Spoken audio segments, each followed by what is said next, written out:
Der Kurt und ich, wir haben jetzt da so ein Frauenli.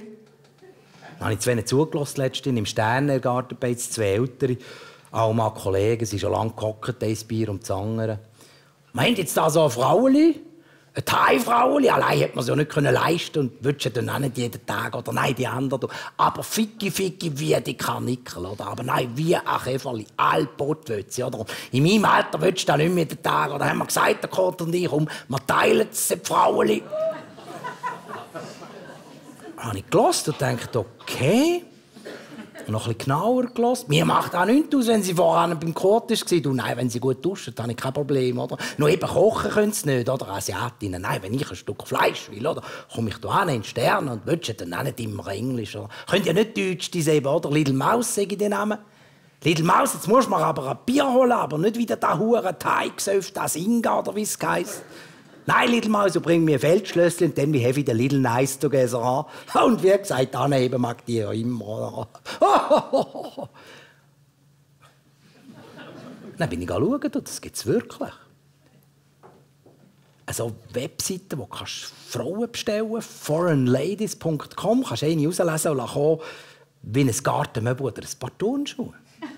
Da steht die genaue Messe, Länge und Breite, und Augenfarbe, Haarfarbe, Brustumfang. Dann kannst du eingeben, welche Hautfarbe du gerne hättest, Religion, ob welche, dann, ob du eine Frau aus der Karibik oder ja, Venezuela ist günstig zu haben im Moment. Oder eben der Klassiker thaiasiandating.com bietet Asiatinnen zum Heiraten. Nein, musst du mal schauen. thaifrau.de. Also so ein bisschen aufgemacht zum Schneuken wie die Speiskarte vom Restaurant, nur weniger appetitlich, so ein bisschen schmuddelig und schuderig und denkst, das ist jetzt auch so hart am Frauenhandel vorbei, etwas so, wenn es schon legal ist. Webseiten, wo du Frauen bestellen kannst. Samt dem Attest, dass sie keine Geschlechtskrankheiten haben.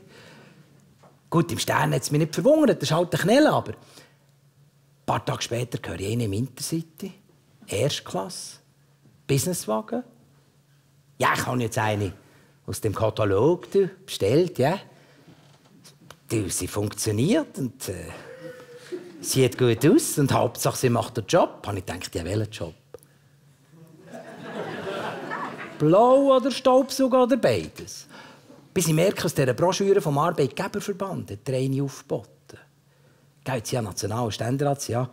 Am Kehren, wegen dem Frauenanteil, ob sie eine Quote brauche. Und die Economy Suisse hat jetzt dermassen Schiss, dass sie dann von Gesetz wegen mehr Frauen aufnehmen in die Verwaltungsräte.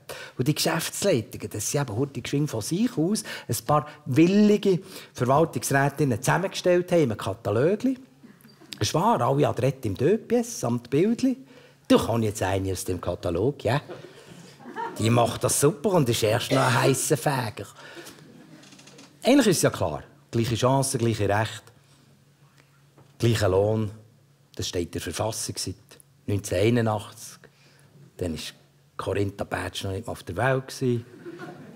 38 Jahre. Einfach umgesetzt haben wir es ja, Anfang so klein. Oder? Also sie haben zwar gefeiert, den Frühling, oder «Boah, wie jetzt da am Frauentag jetzt geheissen, wie jetzt der Frauenanteil in den Geschäftsleitungen der Schweizer Bude explosionsartig, hochgestiegen von 6% auf 9%. Hey, punkto Gleichstellung steht die Schweiz schlechter da als Bulgarien, Namibia und Ruanda. Ruanda. Darum gibt es jetzt eben Verwaltungsrätinnen auf Bestellung wie die Thai-Frauen aus dem Katalog. Aber man muss aufpassen mit Sättigem. Da der eine Nachbar, die sind neu im Quartier, und dem seine Frau sieht das so ein bisschen aus Thai oder meinetwegen Vietnam. Sieht da der Unterschied nicht? Dann frage ich den beim Apero in der Siedlung, von wo hast du deine... Also, wo habt ihr euch gelernt kennen? Du, an der School for Advanced Diplomacy, Foreign Affairs and International Studies in Melbourne. Sie hat noch einen Master als Dolmetscher und im Moment eine Professur in Genf. Und Staubsaugen tut er.